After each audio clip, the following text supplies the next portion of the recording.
Alléluia. Le thème de ce direct est tout simplement: es-tu encore un vase? Es-tu encore un vase? Le thème de mon enseignement ce soir est: es-tu encore un vase? Alléluia.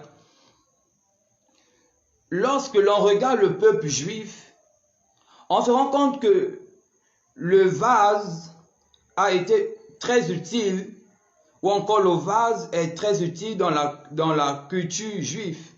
Alléluia. Le vase occupe une grande place dans la culture juive. Alléluia. Nous voyons que pour que le peuple juif se purifie, il leur fallait avoir des vases, parce qu'il y avait des vases de purification. Alléluia.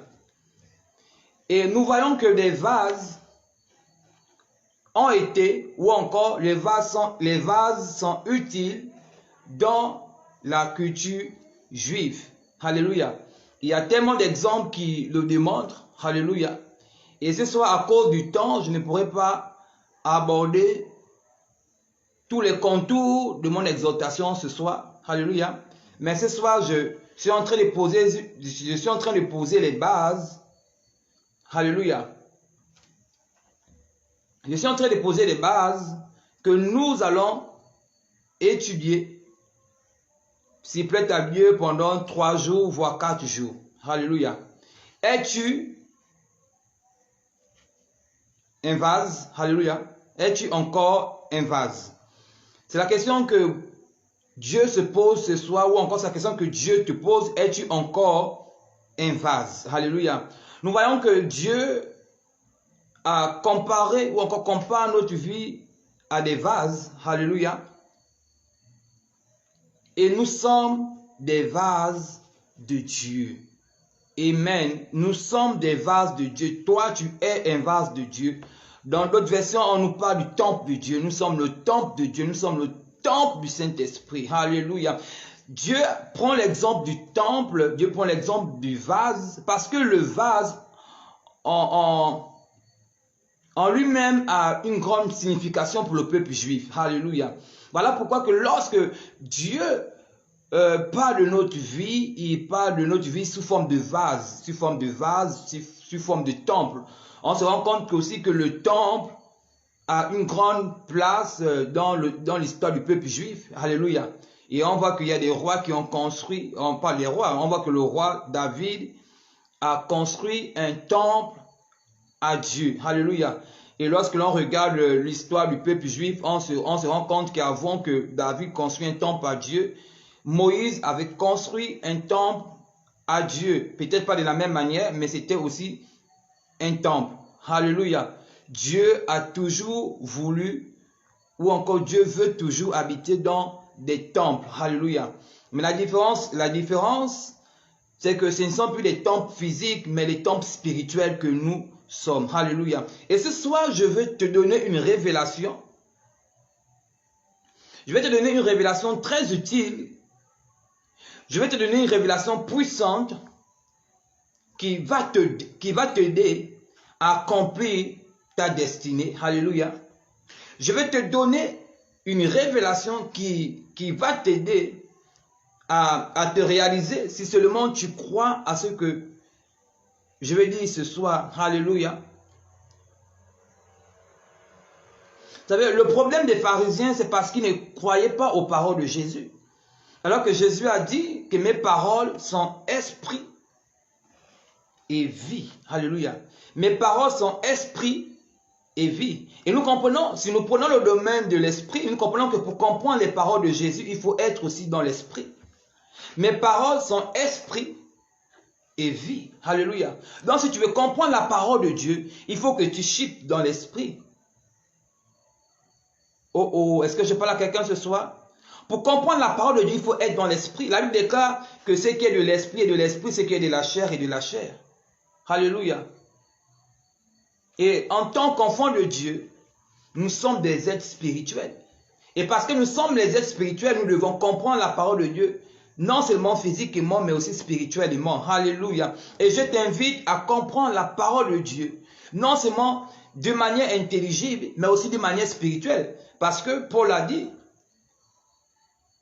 que je prierai par l'esprit, mais je prierai aussi par intelligence. Alléluia. Je prierai par intelligence, mais je prierai aussi par l'esprit. Alléluia. Si tu veux comprendre la parole de Dieu, il faut la comprendre de manière physique, ce qui est vrai. Alléluia. Mais comprends-la aussi de manière esprit, de manière spirituelle. Alléluia. Et ce soir, Dieu m'a donné une révélation pour toi. Alléluia. Dieu m'a donné une parole pour toi. Dieu m'a dit, Vadim Boulou, je veux que tu enseignes sur ce thème. Alléluia. Afin de bénir quelqu'un. Et je crois pour ma part que tu seras béni. Alléluia. Tu seras béni. Maintenant, je vais lire la parole de Dieu dans 2 Rois. Dans 2 Rois 4, à partir du premier verset qui dit, une femme d'entre les filles des prophètes, une femme d'entre les femmes des fils des prophètes, cria à Élisée en disant, ton serviteur, mon mari est mort, tu sais que ton serviteur craignait l'Éternel. Or, le créancier est venu pour prendre mes 2 enfants et en fait ses esclaves. Élisée lui dit, que puis-je faire pour toi? Dis-moi, qu'as-tu à la maison?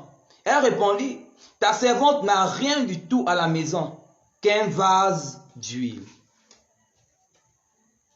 Et il dit, va, demande en dehors des vases chez tous tes voisins, des vases vides, et n'en demande pas un petit nombre. Quand tu seras rentré, tu fermeras la porte sur toi et sur tes enfants. Tu verseras dans tous ces vases et tu mettras de côté ceux qui seront pleins. Alors elle le quitta. Elle ferma la porte sur elle et sur ses enfants.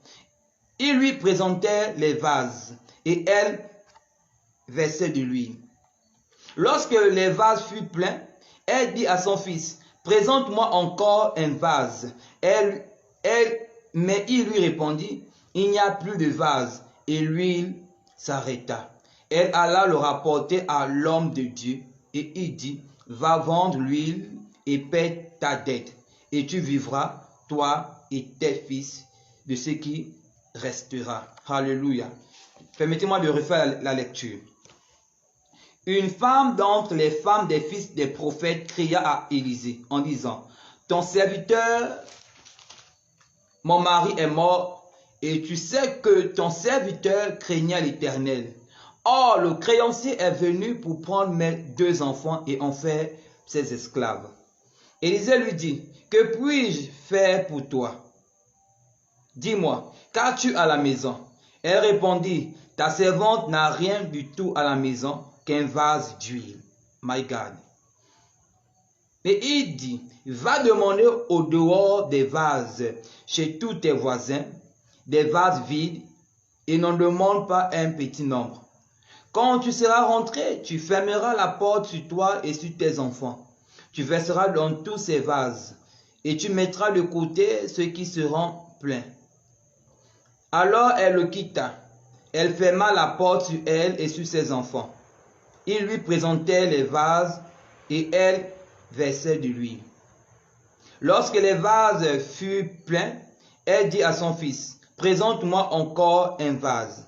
Mais il lui répondit, il n'y a plus de vase et l'huile s'arrêta. Elle alla le rapporter à l'homme de Dieu et dit, il dit, va vendre l'huile et paie ta dette et tu vivras, toi et tes fils, de ce qui restera. Amen. La Bible nous dit, ou encore la Bible nous raconte une histoire, j'aime tellement cette histoire. On nous raconte qu'il y avait une femme qui était la femme des fils des prophètes, qui était la femme d'un prophète. Et lorsque ce prophète est mort, la femme du prophète a rencontré des difficultés financières, a rencontré des difficultés à un niveau tellement élevé que cette femme de prophète et allait s'endetter. Alléluia. Et allait s'endetter. Maintenant, la Bible ne nous dit pas que lorsque cet homme est mort, il n'a rien laissé. La Bible ne nous dit pas aussi si c'est sa femme qui a mal géré les biens qu'elle avait. La Bible ne nous donne pas ce genre de détails. Nous ne savons pas si le prophète en mourant n'avait rien laissé à sa femme. Nous ne savons pas si c'est la femme qui avait mal géré les biens du mari. Nous n'en savons guère. Mais ce que nous en savons, ce que nous connaissons, ce que la Bible nous révèle, c'est que cette femme n'avait plus de quoi nourrir ses 2 enfants. Nous savons que cette femme rencontrait une situation difficile. Alléluia. Et nous savons que cette femme est allée voir un créancier qui a dû certainement lui prêter de l'argent. Et cette femme a été dans l'incapacité, voire dans l'impossibilité de pouvoir rendre la somme qu'elle avait prise au créancier. Et parce qu'elle était incapable, voire était dans l'impossibilité de rembourser la somme qu'elle avait prise, le créancier a résolu de prendre ses 2 enfants pour faire d'eux ses esclaves. Et nous voyons que cette femme est allée chez le prophète Élisée en rappelant au prophète Élisée que son mari était un homme de Dieu intègre, en rappelant au prophète que son mari était un homme de Dieu fidèle à Dieu. Et parce qu'il était fidèle à Dieu, alors le prophète Élisée était censé faire quelque chose. Et la question que je me suis posée, ou encore la question que je me pose, pourquoi cette femme n'est pas allée voir Élisée bien avant? Pourquoi cette femme n'est pas allée voir Élisée bien avant qu'elle s'en va prêter de l'argent chez le créancier? Pourquoi ce n'est qu'après cette situation que cette femme se tourne vers l'homme de Dieu? À la suite du temps, nous allons découvrir, ou encore vous aurez une réponse à cette problématique que j'annonce ce soir. Et le prophète Élisée demande à cette femme, qu'as-tu à la maison? Et cette femme répond que je n'ai rien à la maison, mais je n'ai qu'un vase d'huile. Et le prophète lui demande d'aller demander à ses voisines, à ses voisins des vases.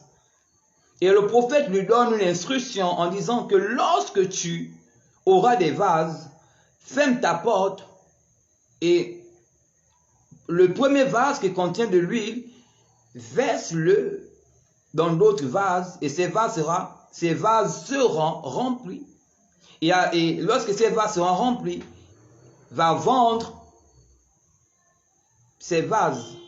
Et avec l'argent que tu auras, paye ta dette et le reste, vis avec. Nous voyons que dans cette histoire, cette femme avait un problème de gérance. Nous voyons que cette femme avait un problème de gérance. Nous voyons que cette femme avait du mal à gérer ce qu'elle avait. Voilà pourquoi que le prophète Élisée lui donne clairement des orientations. Après le miracle spirituel. Alléluia. Et nous voyons que à la suite des événements, cette femme a eu une vie stable. Cette femme a pu résoudre son problème. Et cette femme a pu délivrer ses 2 enfants de l'esclavage. Alléluia. Amen. Maintenant, là c'est le premier niveau de lecture. Maintenant, permettez-moi et donnez-moi le droit de vous donner la révélation de ce passage biblique. Lorsque cette femme est allée voir le prophète a posé la question à cette femme, qu'as-tu à la maison? Cette femme a dit, je n'ai rien, mais je n'ai qu'un vase d'huile. Alléluia. Et lorsque le prophète a entendu que cette femme avait un vase d'huile, le prophète s'est rendu compte que le problème, ce n'était pas l'huile. My God. Le problème, ce n'était pas l'huile. Cette femme avait l'huile. Cette femme avait quelque chose que Dieu pouvait utiliser. Alléluia. Cette femme avait quelque chose qui pouvait déclencher le surnaturel, qui pouvait déclencher le miracle. Mais le problème de cette femme, c'est qu'elle n'avait pas de vase. Amen. Cette femme n'avait pas de vase. Le prophète s'est rendu compte que le problème, ce n'était pas l'huile. Cette femme avait l'huile, mais cette femme n'avait pas de vase. Oh my God. Le prophète a compris que même si Dieu faisait le miracle, alléluia, il n'y avait rien qui pouvait recevoir le miracle de Dieu. Amen.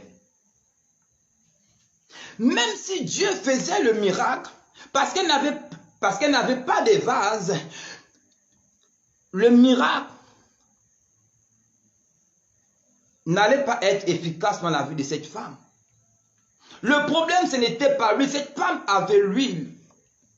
Le problème, c'est qu'elle n'avait pas de vase. Et le prophète, dans l'esprit, a compris que le problème de cette femme, ce n'est pas tant l'huile, mais le problème, c'est les vases. Lorsque cette femme vient vers le prophète, cette femme méprise ou encore néglige l'huile qu'elle a. My God. Cette femme méprise ou encore cette femme ne considère pas l'huile qu'elle a. Pour cette femme, elle n'avait rien. Elle n'avait rien qui puisse déclencher le miracle. Pour cette femme, elle n'avait rien qui puisse attirer les regards de Dieu. Mais alors que cette femme avait déjà un dépôt. Est-ce que je parle à quelqu'un ce soir? Cette femme avait déjà un dépôt. Le dépôt, c'était l'huile. Mais le problème, ou encore le manque de cette femme, c'est qu'elle n'avait pas de vase. Et l'homme de Dieu lui donne l'orientation. Et lorsque l'homme de Dieu lui donne l'orientation, cette femme, gloire soit rendue à Dieu, qu'elle exécute l'orientation de l'homme de Dieu en allant prendre ou encore en allant demander des vases. Alléluia. Et lorsque cette femme demande les vases aux voisins, cette femme rentre chez elle. À ce moment-ci, le miracle rentre en mouvement. Lorsque cette femme a eu des vases et que cette femme est rentrée dans sa maison, le miracle a commencé. Nous voyons que le miracle dépendait des vases. Aussi longtemps que cette femme n'avait pas trouvé des vases, aussi longtemps le surnaturel n'avait pas encore déclenché. Nous voyons que le surnaturel de cette femme dépendait des vases.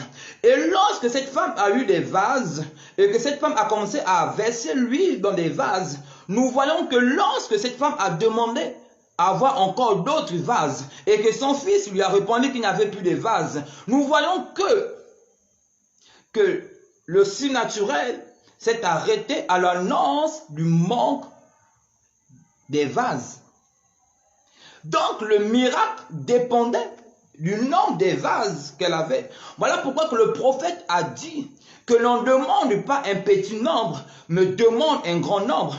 Le prophète savait que le miracle, que la puissance du surnaturel, que la puissance du miracle dépendait du nombre des vases qu'elle devait avoir. Si cette femme voulait avoir un grand miracle, il lui fallait avoir un bon nombre des vases. Alléluia. Le problème de cette femme, ce n'était pas l'huile. Elle avait l'huile. Mais le problème, c'était des vases. Le problème, c'était des vases. Alléluia. Le problème, c'était des vases. Le problème, c'était des vases. Maintenant, nous savons que lorsque la Bible parle de l'huile, nous savons que l'huile est la représentation du Saint-Esprit. L'huile est la représentation de l'onction. Lorsque la Bible parle de l'huile, la Bible parle aussi de l'Esprit de Dieu. Lorsque l'on parle de l'huile, on parle aussi de l'onction. Souvenons-nous que lorsque un roi était oint, on versait de l'huile sur sa tête, qui était la représentation de l'onction. Alléluia. Maintenant, cette femme avait l'onction. My God, je vais vous donner une révélation ce soir. Cette femme avait l'onction. La femme de ce prophète avait l'onction. Elle avait l'onction sur sa vie. Elle avait l'onction sur sa vie. Elle avait la connaissance de la parole de Dieu. Cette femme avait la connaissance de la parole de Dieu. Cette femme avait l'onction. Alléluia. Cette femme avait expérimenté le miracle de Dieu. Le miracle de l'huile n'était pas le premier miracle que cette femme vivait. Souvenons-nous que les prophètes de Dieu opéraient dans le surnaturel. Et cette femme précise bien à Élisée que son mari était un vrai homme de Dieu. Donc, c'est-à-dire que cette femme avait vu Dieu agir au travers de son mari. Cette femme avait expérimenté la puissance de Dieu dans la vie de son mari, dans la vie de son foyer. Cette femme savait qui était Dieu. Lorsque cette femme va voir le prophète Élisée, parce qu'elle sait que le Dieu de son mari est le même Dieu que le prophète Élisée adore. Et cette femme savait que le Dieu du prophète Élisée, que le Dieu de son mari était le Dieu des miracles. Voilà pourquoi cette femme va voir le prophète. Cette femme avait l'huile. Qu'as-tu? Je n'ai qu'un vase d'huile. Lui qui est la représentation de l'onction. Lui qui est la représentation de la parole de Dieu. Lui qui est la représentation de l'Esprit de Dieu. Lui qui est la représentation de la révélation. Cette femme avait la révélation. Cette femme avait l'onction. Cette femme avait la connaissance de Dieu. Certainement, si cette femme était à notre époque, cette femme allait prêcher. Cette femme allait faire des miracles. Mais le problème de cette femme, allais-je dire, le problème de cette femme, c'est qu'elle n'avait plus de vase. Bien qu'elle avait l'onction, bien qu'elle avait le réma, bien qu'elle avait la révélation, bien qu'elle avait les mystères, bien qu'elle connaissait Dieu, bien qu'elle connaissait le Dieu de son mari, mais le problème c'est qu'elle n'avait pas de vases. Je vous disais en introduction que les vases ont une grande histoire, ou encore des vases ont un grand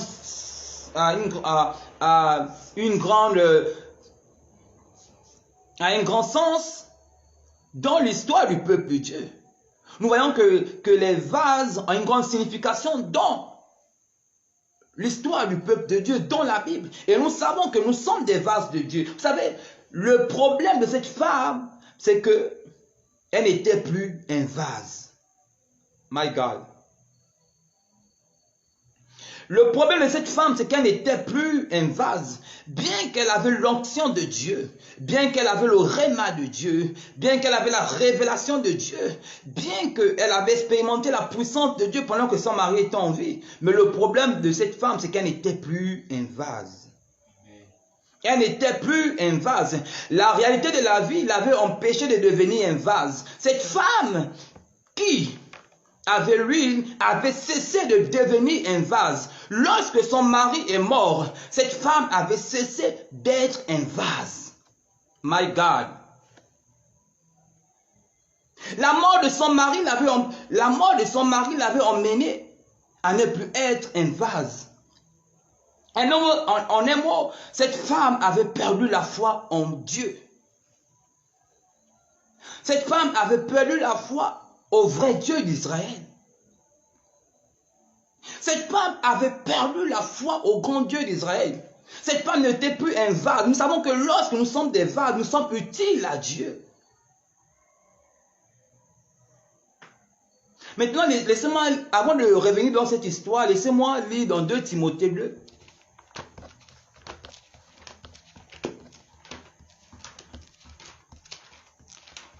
Alléluia. Sois toujours un vase. Sois toujours un vase. 2 Timothée 2, à partir du verset 20, nous dit: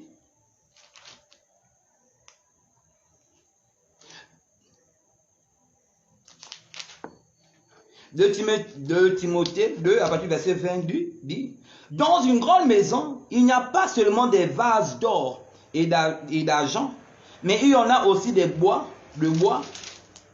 et de terre. Les uns sont des vases d'honneur et les autres sont des vases d'un usage vil. Si donc quelqu'un se conserve pur en s'abstenant de ces choses, il sera un vase d'honneur, sanctifié, utile à son maître, propre à toute bonne œuvre. Dans une maison, il n'y a pas seulement des vases d'or et d'argent, mais il y en a aussi de bois et de terre. Les uns sont des vases d'honneur et les autres sont d'un usage vil. Si donc quelqu'un se conserve pur en s'abstenant de ces choses, il sera un vase d'honneur, virgule, sanctifié, virgule. Et la chose la plus importante dans ce qui est dit dans ce passage biblique, c'est qu'il sera utile à son maître. Écoutez bien, utile à son maître, propre à toute bonne œuvre. Utile à son maître, propre à toute bonne œuvre. Nous voyons la finalité du vase, le but du vase. Lorsque Dieu fait de nous des vases, c'est que nous devons être utiles au maître. Nous devons être utiles au maître et propres à toute bonne œuvre. Voici lorsque la Bible nous parle de vase. La Bible dit que nous sommes des vases. Et parce que nous sommes des vases, nous devons être utiles au maître et propres à toute bonne œuvre. Et il commence en disant, si quelqu'un se conserve pur, en s'abstenant de toutes ces choses, nous savons que la Bible déclare que les idolâtres, les ivrognes, les ivrognes, les homosexuels, les chanvreux, etc. ne pourront pas hériter le royaume des cieux. Ceux qui commettent le mal ne pourront pas hériter le royaume des cieux. Les incrédules ne pourront pas hériter le royaume des cieux. Mais il dit, si quelqu'un se conserve pur de ces choses qu'il a citées, à ce moment-ci, ils seront des vases d'honneur. Et parce qu'ils seront des vases d'honneur, alors ils seront utiles au maître et propres à tout enseignement. Maintenant, voici que cette femme, après la mort de son mari, nous voyons que cette femme, après la mort de son mari, my God, cette femme, après la mort de son mari, n'était plus un vase. La réalité financière l'avait emmenée à ne plus être un vase. Et parce qu'elle n'était plus un vase, alors le créancier, qui est la représentation du diable, avait pris captif ses enfants. My God. Alors le diable avait pris captif ses enfants. Alléluia. Parce que cette femme de prophète n'était plus un vase. Et parce qu'elle n'était plus un vase, elle n'était plus utile à Dieu. Et parce qu'elle n'était plus utile à Dieu, elle avait laissé une porte ouverte. Et cette porte ouverte avait laissé le créancier, avait laissé Satan venir prendre ses enfants. Alléluia. Bien-aimé, lorsque tu n'es plus un vase, alléluia, lorsque tu n'es plus un vase, my God, bien-aimé, tu laisses au diable de venir régner dans ta vie. Lorsque Christ ne règne plus dans ta vie, lorsqu'à cause des difficultés, à cause des situations difficiles, tu as cessé d'être un vase d'honneur, tu as cessé d'être utile au maître, tu as cessé d'être utile à Dieu, à ce moment-ci, tu prends toi-même la résolution d'être sous l'influence du mal. Alléluia. Est-ce que tu es encore un vase, ce vase utile à Dieu? Aujourd'hui, dans ce moment, on parle de la COVID-19. Est-ce que la COVID-19 t'a emmené à ne plus être un vase utile à Dieu? Alléluia. Est-ce que la COVID-19 t'a emmené à ne plus être un vase utile à Dieu? My God. Est-ce que les réalités de la vie t'ont emmené à ne plus être un vase utile à Dieu? Est-ce que parce que tu as perdu ton époux, parce que tu as perdu ton emploi, parce que tu as perdu ce qui faisait ta gloire, tu as renoncé à ce vase utile que tu étais? Si donc quelqu'un se conserve pur en s'abstenant de ces choses, il sera un vase d'honneur, virgule, sanctifié, virgule, utile à son maître, propre à toute bonne œuvre. Un vase. Et lorsque cette femme vient voir le prophète se rend compte que cette femme a l'huile, cette femme a l'onction, cette femme connaît la parole de Dieu. Mais le problème de cette femme, c'est qu'elle a cessé d'être un vase. Elle a cessé d'être un vase. La réalité de la vie l'a emmené à ne plus être un vase. Les difficultés financières l'ont emmené à ne plus être un vase. My God, peut-être tu es comme cette femme. Peut-être le créancier est en train de prendre captive tes enfants. Peut-être le créancier est en train de prendre captive tes études. Peut-être le créancier est en train de prendre captive tes finances. Peut-être le créancier est en train de prendre captive ton mari, ta femme. Peut-être le créancier est en train de prendre captive ta destinée. Peu importe ce que le créancier est en train de prendre captive. Pose-toi la question, pourquoi le créancier est en train de prendre captive ce qui t'appartient? Souvenons-nous que Jésus a dit que le diable n'a rien en moi et moi je n'ai rien en lui. Alléluia. Amen. Moi je n'ai rien en lui et lui il n'a rien en moi. Le diable est le créancier et la Bible dit même, et la Bible va plus loin en disant qu'il est l'accusateur de nos frères. Et la Bible va encore plus loin en disant qu'il rôde comme un lion. Que le diable rôde comme un lion pour chercher la proie qu'il va dévorer, pour chercher la proie qu'il va prendre en captivité. Et lorsque le créancier vient prendre ses enfants, ce n'est pas dans le but de faire d'eux des rois. Lorsque le créancier vient prendre les enfants de cette femme de prophète, ce n'est pas pour faire d'eux des leaders, mais c'est pour faire d'eux des esclaves. Alléluia. Combien le diable rend les gens esclaves, esclaves de la drogue, esclaves du péché, esclaves du vol, esclaves de l'impudicité, esclaves de l'immoralité. Le créancier, qui est la représentation du diable, mais le créancier a eu le courage de venir prendre cette femme, ses enfants, c'est parce que cette femme lui devait. Et cette femme est rentrée dans les dettes parce qu'elle avait cessé d'être un vase, my God. Elle avait cessé d'être utile à Dieu. Elle avait cessé de croire en Dieu. Elle avait cessé de crier à Dieu. My God.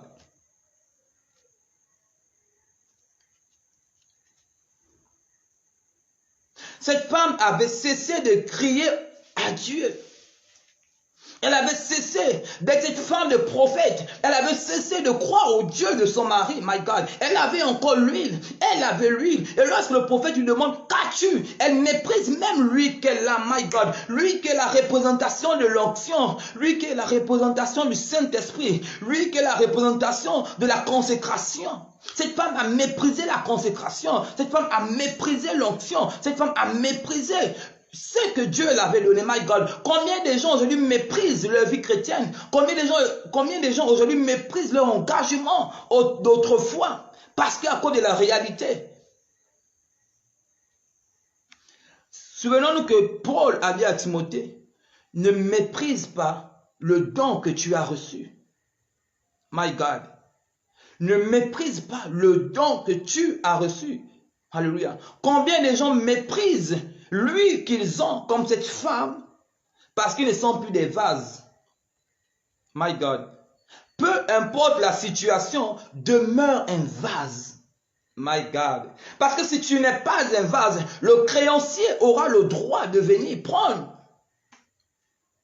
Si tu n'es pas un vase dans tes finances, c'est-à-dire que si tu n'es pas un vase, parce que je vous ai dit que le but du vase, comme nous le découvrons dans 2 Timothée 2, à partir du verset 20 à 21, que le but du vase, c'est d'être utile au maître.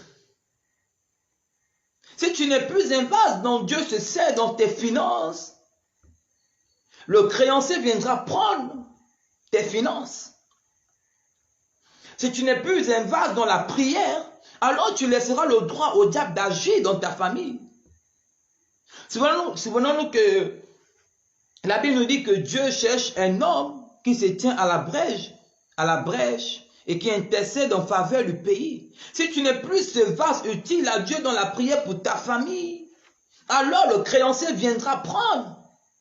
Si tu n'es plus un vase utile à Dieu dans ta nation, alors le créancier viendra prendre.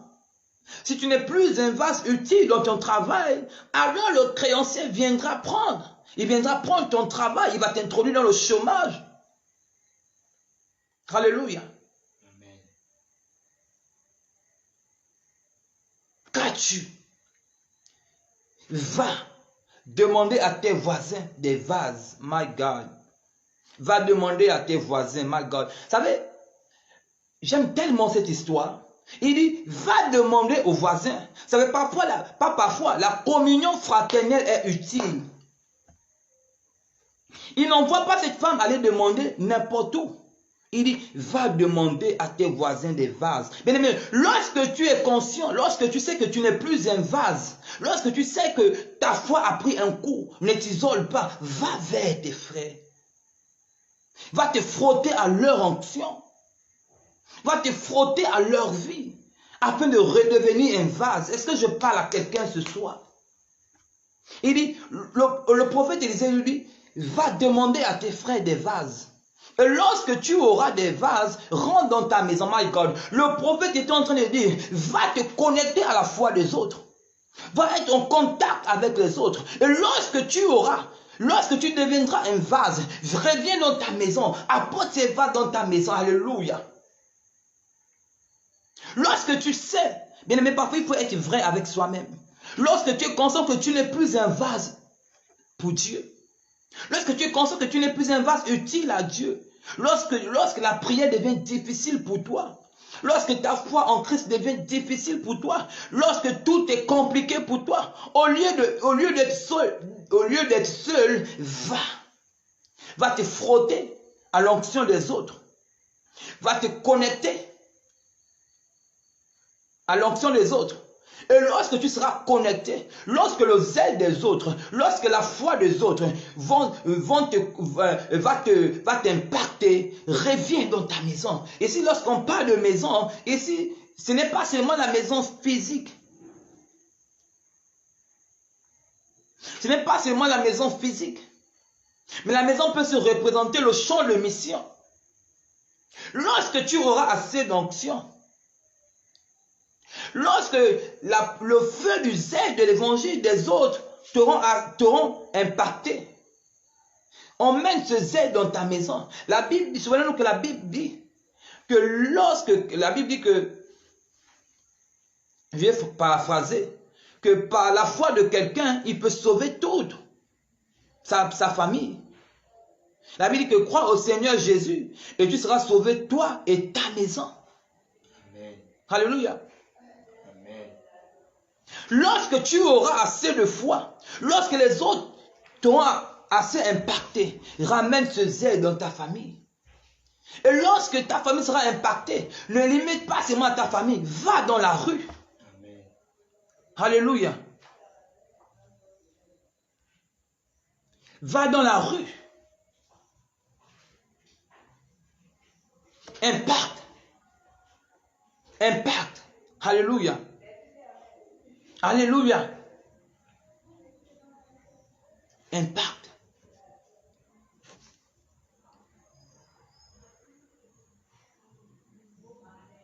Un vase. Un vase. Sois un vase. Ne renonce pas à être un vase à cause de la COVID-19. Ne renonce pas à être un vase à cause de la COVID-19. Ne renonce pas à être un vase à cause de la COVID-19. Ne renonce pas à être un vase à cause de la réalité financière. Peut-être le créancier a pris ta santé. Peut-être le créancier a pris ta santé. Peut-être le créancier est en train de dévorer. La Bible déclare que le diable, dans Jean 10, dit que le diable ne vient que pour égorger, pour détruire, pour dérober. Je ne sais pas ce que le créancier est en train de dévorer dans ta vie, a pris en captivité dans ta vie, est en train d'emmener en esclavage. Mais ce que je sais, c'est que deviens un vase. Alléluia. Deviens un vase. Peu importe ce que le diable a volé, deviens un vase. Lorsque tu seras un vase, my God, tu vas récupérer ce que le créancier a volé. Redeviens cet instrument de Dieu. Redeviens ce vase que Dieu remplit. Parce que aussi longtemps que cette femme n'avait pas de vase, l'huile ne devait jamais se multiplier. Le miracle dépendait des vases, my God. Lorsque cette femme est redevenue un vase, lorsque cette femme est redevenue un vase, elle a commencé à être remplie. Elle a commencé à être remplie. Elle a commencé à être remplie. My God. Bien aimé, le problème c'est parce que tu n'es plus un vase. Si tu passes dans les situations que tu es en train de traverser en ce moment, c'est parce que tu n'es plus un vase. Parce que tu n'es plus un instrument entre les mains de Dieu, my God. Peut-être en ce moment tu passes par des temps difficiles. C'est parce que tu n'es plus un vase. Et lorsque tu n'es plus un vase, tu ne peux plus être rempli par Dieu, parce que Dieu remplit des vases. La Bible dit que dans la maison de Dieu, il n'y a pas seulement des vases d'or, il y a aussi des vases d'argile. Alléluia. Nous voyons que Dieu n'utilise pas des vases d'argile. Et Dieu remplit des vases d'honneur. Deviens ce vase d'honneur, afin que Dieu te remplisse de l'onction, afin que Dieu te remplisse de puissance. Lorsque tu seras rempli de puissance, my God, bien aimé, tu vas récupérer ce que le diable a volé. Tu vas récupérer ce que le diable a volé. Tu vas récupérer ce que le créancier a volé. Redeviens ce vase, my God. Redeviens ce vase. C'est pas que la Bible dit, oh, rallumez le zèle. Rallume le zèle, my God. Rallume le zèle. Peut-être tu n'es plus un vase dans la prière. Rallume le zèle. Redeviens ce vase dans la prière. Redeviens cette femme de Dieu. Redeviens cet homme de Dieu. Redeviens ce jeune. Alléluia. Redeviens un vase. Redeviens un vase. Le créancier a en train de prendre ta vie. C'est parce que tu n'es plus un vase. Alléluia. Parce que tu n'es plus un vase. Parce que tu n'es plus un vase. Lorsque tu redeviendras un vase, my God.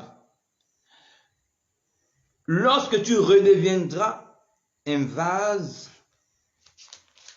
le créancier viendra et redéposer tes deux enfants. Et les deux enfants peut être ou encore est la représentation de beaucoup de choses. Alléluia. Est-ce que je parle à quelqu'un ce soir? Amen. Est-ce que je parle à quelqu'un ce soir? Alléluia. My God. Redeviens un vase.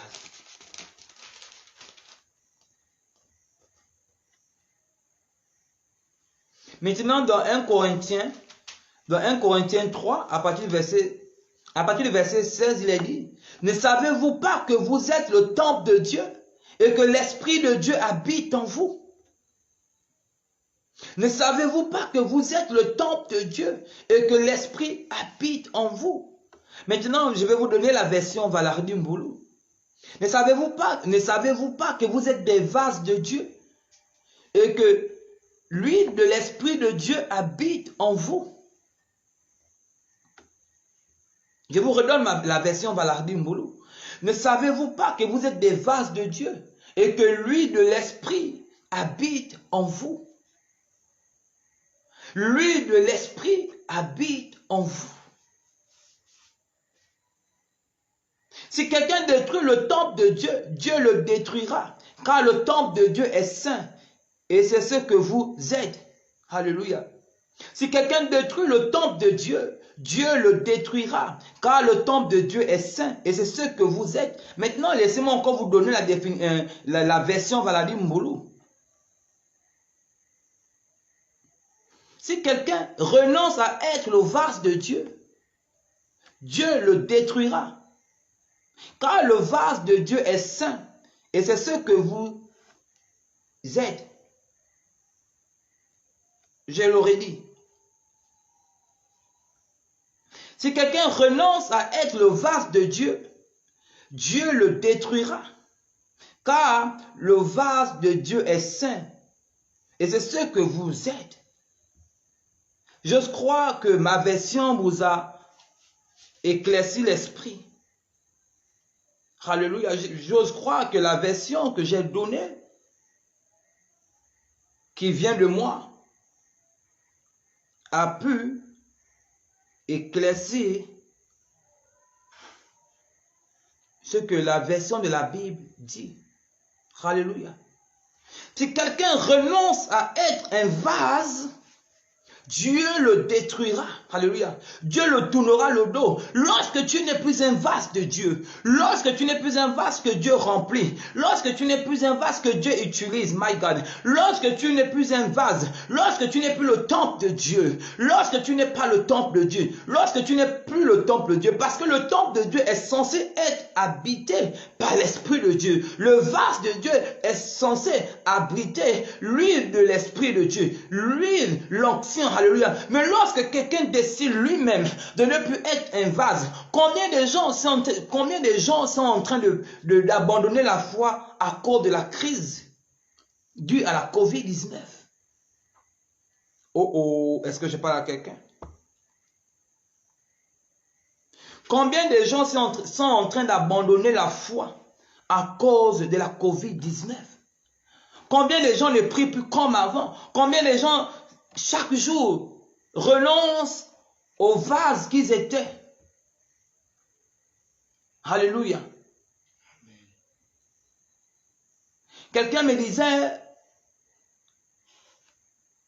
Valadim Boulou, pour être vrai avec toi, ma foi a pris un coup pendant cette période, encore pendant la période de la COVID-19. Ma foi a pris un coup. Et la personne me disait, j'aime les programmes que tu fais sur WhatsApp, sur Internet, parce que cela me permet de renouer ou encore de ranimer le zèle que j'avais autrefois. Alléluia. Le prophète a dit, va demander des vases, va te frotter à l'onction des autres. Alléluia. Redeviens un vase que Dieu remplit. Redeviens un vase, redeviens un instrument de Dieu. Redeviens ce temple qui est habité par l'Esprit de Dieu. Redeviens ce temple qui est habité par l'Esprit de Dieu. Parce que Dieu n'agit pas sans que la personne soit un vase. Lorsque le fils de cette femme a dit à sa mère qu'il n'y avait plus de vase, lui s'arrêta. My God. Parce que l'huile de Dieu ne coule pas à terre. Dieu ne remplit pas des vases de terre. Dieu ne remplit pas des vases de terre. Lorsque cette femme a dit il n'y a plus de vase, l'huile s'arrêta. Parce que si l'huile continuait à couler, l'huile allait déborder jusqu'à terre. L'huile allait être gaspillée. Et Dieu ne gaspille jamais son onction. My God. Dieu ne gaspille jamais son onction. Dieu ne gaspille jamais son onction. Dieu ne gaspille jamais sa révélation. Dieu ne gaspille jamais. Retenez une bonne fois pour toutes que Dieu ne gaspille jamais son onction. Dieu ne gaspille jamais son esprit. Si tu veux être rempli par Dieu, sois un vase. Alléluia. Si tu veux que Dieu t'utilise, sois un vase. Si tu veux que Dieu t'envoie vers les nations, sois un vase. Amen. Utile à toute bonne œuvre. Alléluia. Amen. Vraiment, soyez bénis. Soyez bénis. Alléluia. Amen. S'il plaît à Dieu, demain ou lundi, je reviendrai sur le même thème. Es-tu un vase? Est-ce que pendant la période que nous vivons en ce moment, est-ce que tu es un vase? Est-ce que tu es un vase? Et je me rends compte que tous les thèmes que j'enseigne en ce moment sur Facebook tournent autour de la même chose. Hier ou avant-hier, j'ai parlé de la splendeur, concept ta splendeur. Concept ta splendeur. Et ce soir, je te pose la question, vois Dieu te pose la question au travers de moi. Es-tu un vase? Es-tu un vase? Et la question, et la réponse te revient. Es-tu un vase? Alléluia. Soyez bénis, soyez bénis, soyez bénis. Que Dieu vous bénisse.